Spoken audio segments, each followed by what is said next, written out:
Hello friends, അപ്പോൾ നമ്മൾ ഇന്ന് പഠിക്കാൻ പോകുന്നത് ഡയറക്റ്റ് ടാക്സേഷൻ എന്ന സബ്ജക്റ്റിലെ ചെറിയൊരു പോർഷനായ റെസിഡൻഷ്യൽ സ്റ്റാറ്റസ് എന്നുള്ളൊരു പോർഷനാണ് നമ്മൾ ഇന്ന് ഈ വീഡിയോയിലൂടെ കാണാൻ പോകുന്നത്. ഓക്കെ, അപ്പോൾ റെസിഡൻഷ്യൽ സ്റ്റാറ്റസ് എന്നുള്ള ഡയറക്റ്റ് ടാക്സേഷൻ്റെ പോർഷനിലേക്ക് പോകുന്നതിന് മുമ്പേ നമുക്ക് ആദ്യം ആ വേർഡ് റെസിഡൻറ്റ് എന്നുള്ളൊരു വേർഡ് എന്താണെന്ന് നോക്കാം. എന്താ? The word resident means A person who leave somewhere permanently or on A long time basis. എന്താണ്? നമുക്ക് സിമ്പിളായിട്ട് പറഞ്ഞു കഴിഞ്ഞാൽ റെസിഡന്റ് എന്ന് ഒരാളെ വിളിക്കണമെങ്കിൽ അയാൾ ഒരു പർട്ടിക്കുലർ സ്ഥലത്ത് സ്ഥിരമായിട്ട് താമസിക്കുകയാണെങ്കിൽ, അല്ലെങ്കിൽ ഒന്നെങ്കിൽ സ്ഥിരമായിട്ട് താമസിക്കുക അല്ലെങ്കിൽ ലോങ് ടൈം ബേസിസിൽ താമസിക്കുകയാണെങ്കിൽ അയാളെ റെസിഡന്റ് എന്ന് വിളിക്കാം. ഫോർ എക്സാമ്പിൾ, ഒരാൾ കൊച്ചിയിൽ ജീവിക്കുകയാണ്. ജനിച്ചപ്പോൾ മുതൽ ഇപ്പം ജോലി ചെയ്യാന്ന് വിചാരിക്കുക. അങ്ങനെയാണെങ്കിൽ ജനിച്ചപ്പോൾ മുതൽ ഇപ്പോൾ ജോലി ചെയ്യുന്നിടം വരെ അയാൾ കൊച്ചിയിൽ തന്നെയാണ് താമസിക്കുന്നത്. അങ്ങനെയാണെങ്കിൽ നമുക്ക് എന്ത് വിളിക്കാം? അയാൾ കൊച്ചിയിലെ റെസിഡന്റ് ആണെന്ന് നമുക്ക് പറയാം. ഓക്കെ, അപ്പൊ ഇത് റെസിഡന്റ് എന്നുള്ള ഒരു വേർഡിന്റെ മീനിങ് ആണ്. ഇനി ഡയറക്റ്റ് ടാക്സേഷൻ പോയിന്റ് ഓഫ് വ്യൂവിൽ വരുമ്പോൾ റെസിഡൻഷ്യൽ സ്റ്റാറ്റസ് എന്നുള്ളതിന്റെ മീനിങ് ആണ് നമുക്ക് കാണാനുള്ളത്. ഓക്കെ, അതെന്താന്ന് നമുക്ക് നോക്കാം. എന്താ? What is residential status? എന്താ റെസിഡൻഷ്യൽ സ്റ്റാറ്റസ് വെച്ചാൽ എന്താണ്?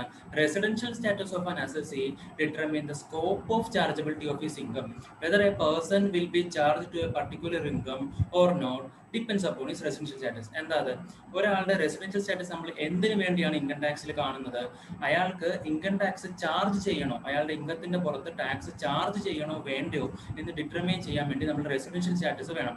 കാരണം റെസിഡൻഷ്യൽ സ്റ്റാറ്റസ് ഉണ്ടെങ്കിലേ അയാൾ ഇന്ത്യയിലാണോ അതോ വിദേശത്താണോ താമസിക്കുന്നതെന്ന് നമുക്കറിയാൻ പറ്റുള്ളൂ, അല്ലെ? അഥവാ മറ്റൊരു രീതിയിൽ പറഞ്ഞു കഴിഞ്ഞാൽ അയാൾ റെസിഡന്റ് ആണോ നോൺ റെസിഡന്റ് ആണോ എന്ന് അറിഞ്ഞാൽ മാത്രമേ നമുക്ക് അയാൾ ഏൺ ചെയ്യുന്ന ഇൻകത്തിന്റെ പുറത്ത് ടാക്സ് ചാർജ് ചെയ്യണോ വേണ്ടോ എന്ന് പറയാൻ പറ്റുള്ളൂ, അല്ലെ? അപ്പൊ അതിനു വേണ്ടിയാണ് നമ്മൾ എന്ത് ചെയ്യുന്നത്? റെസിഡൻഷ്യൽ സ്റ്റാറ്റസ് ഇൻകം ടാക്സിൽ നമ്മൾ ഡിറ്റർമൈൻ ചെയ്തത്.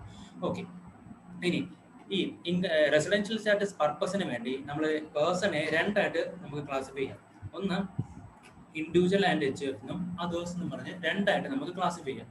ഓക്കെ, എന്തുകൊണ്ടാണ് ഇങ്ങനെ രണ്ടായിട്ട് ക്ലാസിഫൈ ചെയ്തതെന്ന് വെച്ചാൽ individual and HUF almost similar provisions ആണ് ഇൻകം ടാക്സ് പറയുന്നത്. അതേഴ്സ് എന്ന് പറയുമ്പോൾ അതിനകത്ത് കമ്പനി വരാം, AOP വരാം, BOA ഒക്കെ വരാം, അല്ലെ? അപ്പൊ അവർക്കെല്ലാം ഡിഫറെന്റ് പ്രൊവിഷൻസും individual and HUF almost similar provisions ആണ് പറയുന്നത്. ഓക്കെ, ഇനി ഇപ്പൊ ഇതിനു വേണ്ടി ഈ പർപ്പസിന് വേണ്ടി റെസിഡൻഷ്യൽ സ്റ്റാറ്റസ് പർപ്പസിന് വേണ്ടി നമുക്ക് ഇൻഡിവിജ്വലിനെ രണ്ടായിട്ട് പിന്നെ ക്ലാസിഫൈ ചെയ്യാം. എന്താ? Resident in India and non resident in India. എന്താന്ന് വെച്ചാൽ ഇൻകം ടാക്സ് തന്നെ പ്രൊവിഷൻ പറയുന്നുണ്ട്. ആ പ്രൊവിഷൻ സാറ്റിസ്ഫൈ ചെയ്യുകയാണെങ്കിൽ, അല്ലെങ്കിൽ ആ കണ്ടീഷൻ സാറ്റിസ്ഫൈ ചെയ്യുകയാണെങ്കിൽ അയാളെ റെസിഡന്റ് എന്ന് വിളിക്കാം. ആ കണ്ടീഷൻ സാറ്റിസ്ഫൈ ചെയ്തില്ലെങ്കിൽ അയാളെ നോൺ റെസിഡന്റ് എന്ന് വിളിക്കാം. ഓക്കെ, ഇനി നമ്മൾ കണ്ടീഷൻ സാറ്റിസ്ഫൈ ചെയ്തു എന്ന് വിചാരിക്കാം. കണ്ടീഷൻ സാറ്റിസ്ഫൈ ചെയ്യാൻ അയാളെ എന്തെന്ന് വിളിക്കാം? റെസിഡന്റ് ഇൻ ഇന്ത്യ എന്ന് വിളിക്കാം. ഇനി റെസിഡന്റ് ഇൻ ഇന്ത്യ ആണെങ്കിൽ അയാളെ നമ്മൾ എന്ത് ചെയ്യണം? Resident ordinarily resident in India ആണോ അതോ അയാൾ resident not ordinarily resident in India ആണോ എന്ന് കണ്ടുപിടിക്കണം. ഓക്കെ, അതിനായിട്ടാണ് രണ്ട് ക്ലാസിഫിക്കേഷൻ പിന്നെയും പറഞ്ഞിരിക്കുന്നത്.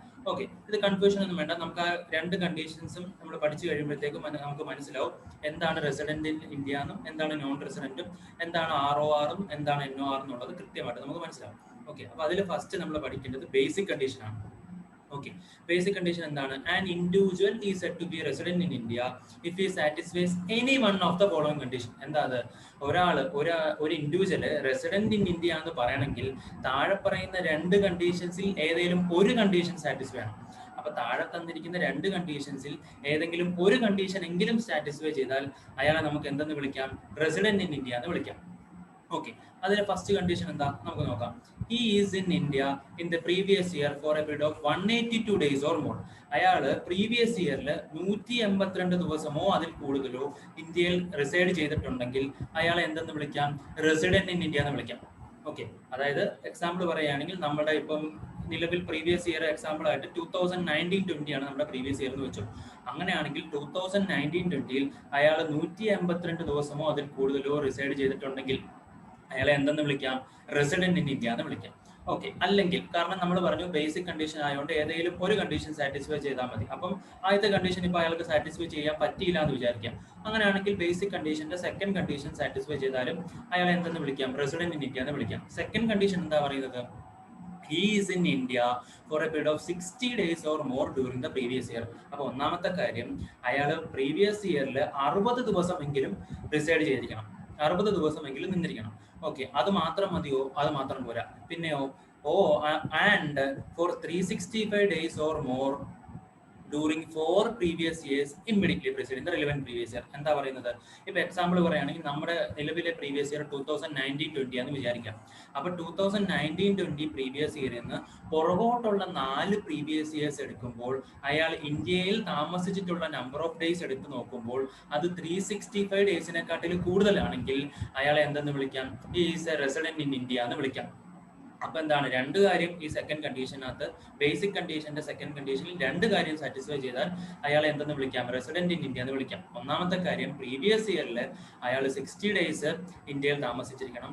അതുപോലെ തന്നെ പ്രീവിയസ് ഇയറിൽ നിന്ന് പുറകോട്ടുള്ള 4 പ്രീവിയസ് ഇയേഴ്സ് എടുക്കുമ്പോൾ അയാൾ ഇന്ത്യയിൽ താമസിച്ചിരിക്കുന്ന നമ്പർ ഓഫ് ഡേയ്സിന്റെ എണ്ണം കൂട്ടി നോക്കുമ്പോൾ 365 ദിവസമോ അതിൽ കൂടുതലോ ആണെങ്കിൽ അയാളെ നമുക്ക് എന്തെന്ന് വിളിക്കാം? റെസിഡന്റ് ഇൻ ഇന്ത്യ എന്ന് വിളിക്കാം. ഇതാണ് ബേസിക് കണ്ടീഷൻ. സിമ്പിൾ കാര്യമാണ്. ബേസിക് കണ്ടീഷൻ ഇത്രേ ഉള്ളൂ. ഇനി ഒരു ഇല്ലുസ്ട്രേഷൻ നോക്കിക്കഴിഞ്ഞാൽ നമുക്ക് ആ ബേസിക് കണ്ടീഷൻ ക്ലിയർ ആയിട്ട് മനസ്സിലാവും. എന്താ അത്? നോക്കിക്കളയാം. Santosh came for the first time during previous year 2019-20. Santosh എന്ന് പറയുന്ന ഒരാൾ 2019-20 പ്രീവിയസ് ഇയറിൽ ആദ്യമായിട്ട് ഇന്ത്യയിലേക്ക് വരികയാണ്. Okay, during the previous year he stayed in India for, രണ്ട് കേസ് ആയിട്ട് പറയുകയാണ്. ഫസ്റ്റ് കേസിൽ 49 ഡേയ്സ് അയാൾ സ്റ്റേ ചെയ്തു, സെക്കൻഡ് കേസിൽ 186 ഡേയ്സ് സ്റ്റേ ചെയ്തു. അങ്ങനെയാണെങ്കിൽ അയാളുടെ റെസിഡൻഷ്യൽ സ്റ്റാറ്റസ് കണ്ടുപിടിക്കാനാണ് പറയുന്നത്. ഓക്കെ, അപ്പോൾ ഫസ്റ്റ് കേസ് നമുക്ക് എടുക്കാം. 49 ഡേയ്സ് സ്റ്റേ ചെയ്ത കേസ് എടുക്കാം. അങ്ങനെയാണെങ്കിൽ നമ്മുടെ ബേസിക് കണ്ടീഷൻ എന്താണ്? ബേസിക് കണ്ടീഷനകത്ത് ആദ്യം പറയുന്നത് he should be in India four 182 days or more during the previous year. Previous ഇയറിൽ അയാൾ 182 ദിവസമോ അതിൽ കൂടുതലോ നിൽക്കണം എന്നാണ് പറഞ്ഞിരിക്കുന്നത്. അപ്പം ഇവിടെ ആകെപ്പാടെ 49 ദിവസം നിന്നിട്ടുള്ളൂ. അപ്പം 182 ദിവസം എന്നുള്ള കണ്ടീഷൻ സാറ്റിസ്ഫൈ ചെയ്തില്ല. അങ്ങനെയാകുമ്പോൾ നമ്മൾ എന്ത് ചെയ്യുക? ബേസിക് കണ്ടീഷന്റെ സെക്കൻഡ് കണ്ടീഷൻ നോക്കുക. അങ്ങനെ ബേസിക് കണ്ടീഷൻ സെക്കൻഡ് കണ്ടീഷൻ എന്താ പറയുന്നത്? പ്രീവിയസ് ഇയറിൽ 60 ഡേയ്സും പ്രീവിയസ് ഇയറിന്റെ പുറകോട്ടുള്ള 4 പ്രീവിയസ് ഇയേഴ്സ് എടുക്കുമ്പോൾ 365 ദിവസമോ അതിൽ കൂടുതൽ നിൽക്കണം എന്നാ പറഞ്ഞത്. പക്ഷെ 60 ദിവസം പോയിട്ട് ഇയാൾ എത്ര നിന്നുള്ളൂ? 49 ദിവസം മാത്രമേ നിന്നുള്ളൂ. അതുകൊണ്ട് അയാളെ എന്തെന്ന് വിളിക്കാൻ പറ്റില്ല? റെസിഡന്റ് ഇൻ ഇന്ത്യ എന്ന് വിളിക്കാൻ പറ്റില്ല. So he is A non resident in India. Okay, അതാണ് ഇവിടെ പറഞ്ഞിരിക്കുന്നത്. കണ്ടോ, he is A non resident in India. അയാളെ നോൺ റെസിഡന്റ് ആയിട്ട് നമ്മൾ ട്രീറ്റ് ചെയ്യണം. ഇനി സെക്കൻഡ് കേസിലേക്ക് വരുമ്പോൾ അയാൾ 186 ഡേയ്സ് ആണ് സെക്കൻഡ് കേസിൽ പറയുന്നത്. അങ്ങനെയാണെങ്കിൽ നമ്മുടെ ബേസിക് കണ്ടീഷനകത്തെ ഫസ്റ്റ് കണ്ടീഷൻ എന്താണ്? ഡ്യൂറിംഗ് ദ പ്രീവിയസ് ഇയർ അയാൾ എത്ര നിൽക്കണം? 182 ഡേയ്സ് ഓർ മോർ നിൽക്കണം എന്നാണ് പറഞ്ഞിരിക്കുന്നത്. ഇയാൾ 186 ഡേയ്സ് നിന്നു. അപ്പൊ നമുക്ക് അയാൾ എന്തെന്ന് വിളിക്കാം? റെസിഡന്റ് ഇൻ ഇന്ത്യ എന്ന് വിളിക്കാം, അല്ലേ? ഓക്കെ, അത്രേ ഉള്ളൂ. ബേസിക് കണ്ടീഷന്റെ ആ ഇല്ലുസ്ട്രേഷനും കഴിഞ്ഞു. ഇത്രേ ഉള്ളൂ. ബേസിക് കണ്ടീഷൻ വളരെ സിമ്പിൾ ആണ്. ഇനി നമ്മുടെ മേളിൽ ഒരു ക്ലാസിഫിക്കേഷൻ പറഞ്ഞായിരുന്നു. അതായത് ഇൻഡിവിജ്വലിനെ നമ്മൾ രണ്ടായിട്ട് തിരിച്ചു, അല്ലെ? റെസിഡന്റ് ഇൻ ഇന്ത്യ എന്നും നോൺ റെസിഡന്റ് ഇൻ ഇന്ത്യ എന്ന് പറഞ്ഞ് രണ്ടായിട്ട് തിരിച്ചു. ഇനി റെസിഡന്റ് ആണെങ്കിൽ പിന്നെ ഒരു രണ്ട് ക്ലാസിഫിക്കേഷൻ പറഞ്ഞു. എന്താ അത്?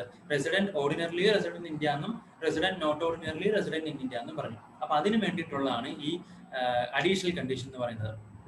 ഓക്കെ, അപ്പൊ അഡീഷണൽ കണ്ടീഷൻ സാറ്റിസ്ഫൈ ചെയ്യുവാണെങ്കിൽ അയാൾ എന്തെന്ന് വിളിക്കാം? ROR അല്ലെങ്കിൽ resident ordinarily resident in India എന്ന് വിളിക്കാം. സാറ്റിസ്ഫൈ ചെയ്തില്ലെങ്കിൽ അയാളെ not ordinarily resident in India എന്ന് വിളിക്കാം. ഓക്കെ, കണ്ടോ? ഇനി വേറെ പ്രത്യേകം ഒരു കാര്യം നമ്മൾ ശ്രദ്ധിക്കേണ്ട കാര്യം എന്ന് വെച്ചാൽ ബേസിക് കണ്ടീഷൻ ഏതെങ്കിലും ഒരെണ്ണമെങ്കിലും സാറ്റിസ്ഫൈ ചെയ്താൽ മാത്രമേ നമുക്ക് അഡീഷണൽ കണ്ടീഷനിലേക്ക് വരാൻ പറ്റുള്ളൂ. അതിനർത്ഥം എന്താ? അയാൾ റെസിഡന്റ് ഇൻ ഇന്ത്യ ആണെങ്കിൽ മാത്രമേ അഡീഷണൽ കണ്ടീഷൻ ടെസ്റ്റ് ചെയ്യാനായിട്ട് അയാൾക്ക് പറ്റുള്ളൂ. ഓക്കെ, അപ്പം ഈ വേർഡിങ്സ് തുടങ്ങുന്നത് തന്നെ എങ്ങനെയാണ്? If A resident individual satisfies the following 2 additional conditions ആണ്. കണ്ടോ? അപ്പം അഡീഷണൽ കണ്ടീഷനിലേക്ക് വരണമെങ്കിൽ അയാൾ എന്തായിരിക്കണം? റെസിഡന്റ് ഇൻഡിവിജ്വൽ ആയിരിക്കണം. കണ്ടോ? ഇനി അത് മാത്രം മതിയോ? പോരാ. താഴെ പറയുന്ന 2 അഡീഷണൽ കണ്ടീഷൻസും അയാൾ സാറ്റിസ്ഫൈ ചെയ്തിരിക്കണം. നമ്മൾ ബേസിക്കലി പറഞ്ഞ എന്താ? ബേസിക്കലി പറഞ്ഞത് ഏതെങ്കിലും ഒരു കണ്ടീഷൻ സാറ്റിസ്ഫൈ ചെയ്താൽ മതി അയാളെ റെസിഡന്റ് ഇൻ ഇന്ത്യ എന്ന് വിളിക്കാന്ന് പറഞ്ഞു. പക്ഷേ ROR എന്ന് വിളിക്കണമെങ്കിൽ അയാൾ എന്ത് ചെയ്യണം? 2 അഡീഷണൽ കണ്ടീഷനും സാറ്റിസ്ഫൈ ചെയ്യണം. ഓക്കെ, അപ്പൊ നോക്കിക്കളയാം. എന്താ അത്? First one, he has been resident in India at least 2 out of 10 previous years immediately preceding the relevant previous year. എന്താ അത്? എക്സാമ്പിൾ വെച്ച് നമുക്ക് നോക്കാം. നമ്മുടെ പ്രീവിയസ് ഇയർ എന്ന് പറയുന്നത് 2019-20 എന്ന് വിചാരിക്കാം.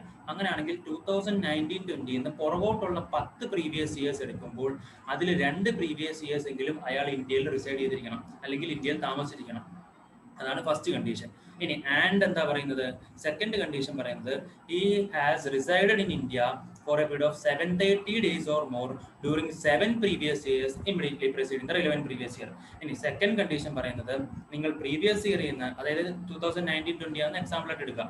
അങ്ങനെയാണെങ്കിൽ 2019-20 പുറകോട്ടുള്ള 7 പ്രീവിയസ് ഇയേഴ്സ് എടുക്കുമ്പോൾ അയാള് 730 ദിവസമോ അതിൽ കൂടുതലോ ഇന്ത്യയിൽ നിന്നിരിക്കണം. അങ്ങനെയാണെങ്കിൽ സെക്കൻഡ് കണ്ടീഷൻ സാറ്റിസ്ഫൈ ചെയ്താൽ, അങ്ങനെ ഈ 2 കണ്ടീഷൻ സാറ്റിസ്ഫൈ ചെയ്താൽ ആ റെസിഡന്റ് ഇൻഡിവിജ്വലിനെ നമുക്ക് എന്തെന്ന് വിളിക്കാം? Resident ordinarily resident in India എന്ന് വിളിക്കാം. ഇത്ര ഉള്ള കാര്യം, അല്ലെ? അപ്പൊ അപ്പോൾ ഫസ്റ്റ് കേസിൽ പറയുന്നത് 10 നമ്മുടെ പ്രീവിയസ് ഇയറിൽ നിന്ന് പുറകോട്ടുള്ള 10 പ്രീവിയസ് ഇയേഴ്സ് എടുക്കുമ്പോൾ അതിൽ 2 പ്രീവിയസ് ഇയേഴ്സ് ഇന്ത്യയിൽ നിൽക്കണം. ഇനി സെക്കൻഡ് കണ്ടീഷൻ പറയുന്നത് നിങ്ങൾ പ്രീവിയസ് ഇയറിൽ നിന്ന് പുറകോട്ടുള്ള 7 പ്രീവിയസ് ഇയേഴ്സ് എടുക്കുമ്പോൾ 730 ദിവസമെങ്കിലും അയാൾ ഇന്ത്യയിൽ നിന്നിരിക്കണം എന്നാണ് പറയുന്നത്. ഇനി ഇത് ഈ കണ്ടീഷൻ സാറ്റിസ്ഫൈ ചെയ്തില്ലെങ്കിലോ, ഈ കണ്ടീഷൻ സാറ്റിസ്ഫൈ ചെയ്തില്ലെങ്കിൽ അയാളെ not ordinarily resident in India എന്ന് വിളിക്കാം. ഓക്കെ, അത്രേ ഉള്ളൂ അഡീഷണൽ കണ്ടീഷൻ.